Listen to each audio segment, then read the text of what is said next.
Hello बच्चों, good morning. स्वागत है आप सभी का आज की कक्षा में। तो हमने कल बचत वाला जो चैप्टर किया था उसमें ये सीखा कि बचत क्या होती है, बचत करने की आवश्यकता क्यों है, बचत करने के साधन कौन कौन से होते हैं।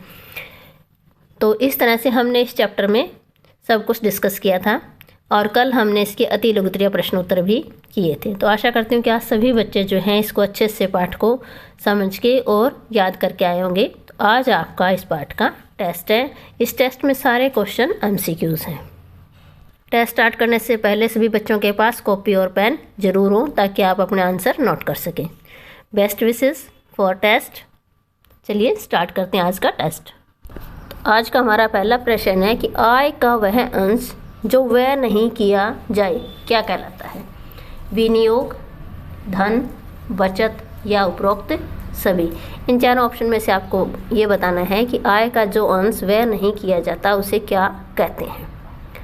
नेक्स्ट है, परिवार को आर्थिक संपन्नता के रूप में मिलती है, क्या मिलते हैं? रिकॉर्ड, बचत, खर्च या सेवाएं। तीसरा प्रश्न है, बचत करना किस व्यक्ति की आदत मानी जाती है। समझदार व्यक्ति की, मूर्ख व्यक्ति की, दुकानदार की या उपरोक्त सभी की। नेक्स्ट है कि बचत का संबंध होता है किससे होता है? वर्तमान से, भूतकाल से, भविष्य से या उपरोक्त सभी से। पांचवा प्रश्न है, बचत की आवश्यकता क्यों होती है, कि हमें बचत की आवश्यकता क्यों होती है? आपात स्थिति का सामना करने के लिए, परिवार के रहन सहन का स्तर बढ़ाने के लिए या सुरक्षित भविष्य के लिए या उपरोक्त सभी चीज़ों के लिए। नेक्स्ट है, बचत का उपयोग किस पर करना बुद्धिमानी कहलाता है। घूमने फिरने पर, उच्च शिक्षा पर, गहने खरीदने पर या नया टीवी खरीदने पर। इन चारों में से आपको बताना है कि जो बचत होती है हमें हमारी, उसका उपयोग कौन सी चीज़ पे करें तो हम बुद्धिमान कहलाएंगे। सातवां प्रश्न है, बचत कब बढ़ी हुई राशि के रूप में प्राप्त होती है। जब इसका अपव्यय किया जाए या जब इसको उत्पादक कार्यों में लगाया जाए या जब इसको घर पर रखा जाता है या उपरोक्त सभी। तो इनमें से आपको ये बताना है कि बचत जो है कब बढ़ी हुई राशि के रूप में हमें प्राप्त होती है। आठवां प्रश्न, परिवार की आय का वह अंश जो भविष्य के लिए अलग रखते हैं क्या कहलाता है। मौद्रिक आय, बचत, व्यय या इनमें से कोई भी नहीं। तो इनमें से बताना है कि परिवार की जो आय का हिस्सा हम भविष्य के लिए अलग रखते हैं वो क्या कहलाता है। नेक्स्ट है, बचत के लिए किस प्रकार का उद्देश्य हो सकता है। मकान बनाना, आकस्मिक दुर्घटना, बच्चे की शिक्षा या उपरोक्त सभी। मतलब कि इन चारों में से आपको बताना है कि हम बचत क्यों करते हैं, बचत करने का हमारा उद्देश्य क्या है। 10वां प्रश्न, बचत से अभिप्राय है, मतलब बचत से हमारा क्या अभिप्राय है। पैसा बैंक में जमा करना या पैसा खर्च न करना या आय में से भविष्य के लिए पैसा जमा करना या उपरोक्त सभी।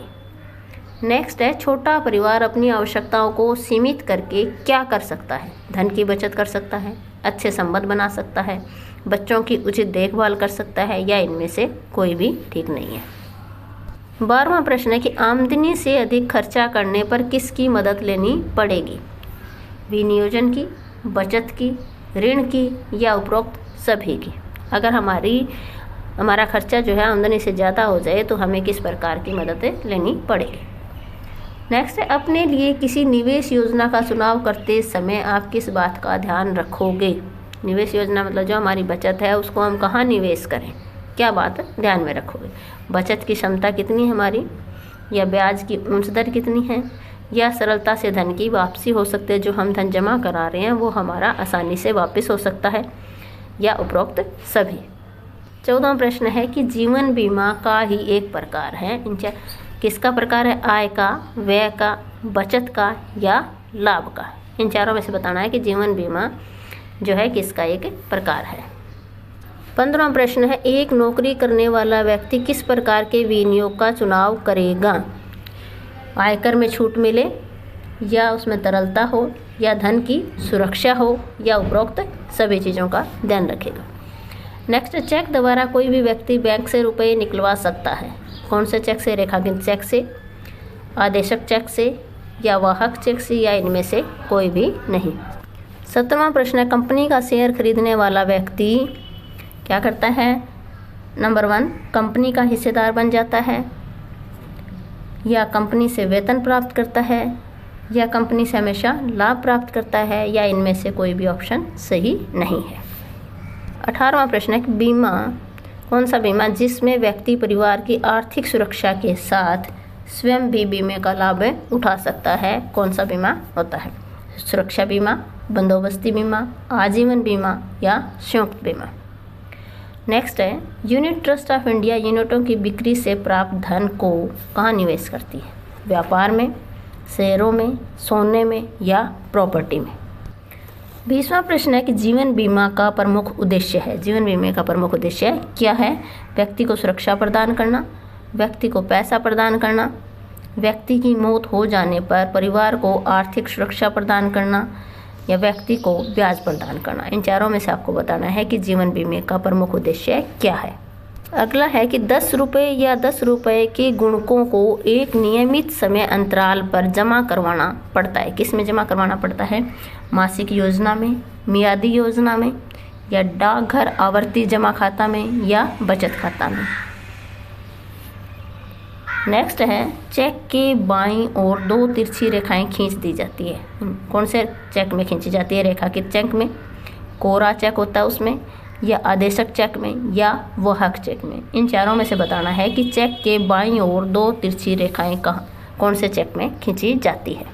नेक्स्ट है जीवन बीमा निगम तथा व्यक्ति के बीच होने वाला कॉन्ट्रैक्ट जो होता है वो क्या कहलाता है? इंश्योर्ड, पॉलिसी, प्रीमियम या इंश्योरर।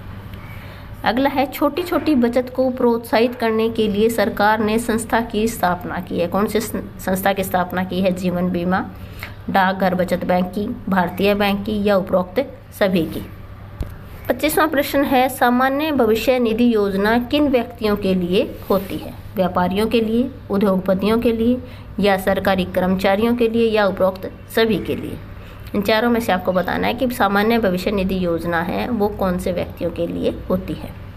नेक्स्ट है व्यक्ति कहीं भी बिना नगद रुपयों के खरीदारी कर सकता है। किससे कर सकता है? चेक से, क्रेडिट कार्ड से, ड्राफ्ट से, या ऋण पत्र से। इन चारों में से किसकी सहायता से व्यक्ति बिना नगद रुपयों के खरीदारी कर सकता है? नेक्स्ट है जीवन बीमा निगम को दिए जाने वाला पैसा ताकि वह पूरा रिस्क उठा सके क्या कहलाता है? प्रीमियम, पॉलिसी, इंश्योर्ड, या उपरोक्त सभी। अगला प्रश्न है कि डाकघर में कम से कम कितने रुपए से खाता खोला जा सकता है? 100,000 रुपये से, 20 रुपये से, 500 रुपये से, या 50 रुपये से। नेक्स्ट है बीमेदार की मृत्यु के बाद बीमे की राशि किसको दी जाती है? जिसका बीमा हो अगर उसकी मृत्यु हो जाए तो वो जो राशि है वो किसको दी जाती है? उसके माता पिता को, भाई को, बीमेदार की नॉमिनी को, या पुत्र को। इन चारों में से किसको वो राशि दी जाती है अगर बीमेदार की मृत्यु हो जाए तो? लास्ट क्वेश्चन हमारा है कि बीमेदार व्यक्ति की मृत्यु के बाद जिस व्यक्ति को पैसा मिलता है उसे क्या कहा जाता है?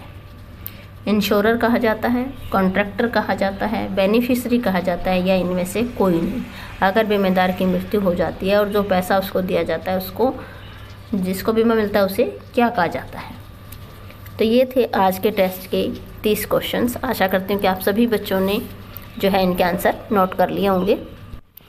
यहाँ आपको आंसर की दी हुई है, यहाँ से आप अपने जो आंसर नोट किए हैं वो मैच करें। प्रत्येक ठीक क्वेश्चन का 1 नंबर है और जितना आपका टोटल स्कोर बनता है वो आप कमेंट सेक्शन में अपने name, father name, class, roll number के साथ ज़रूर लिखें।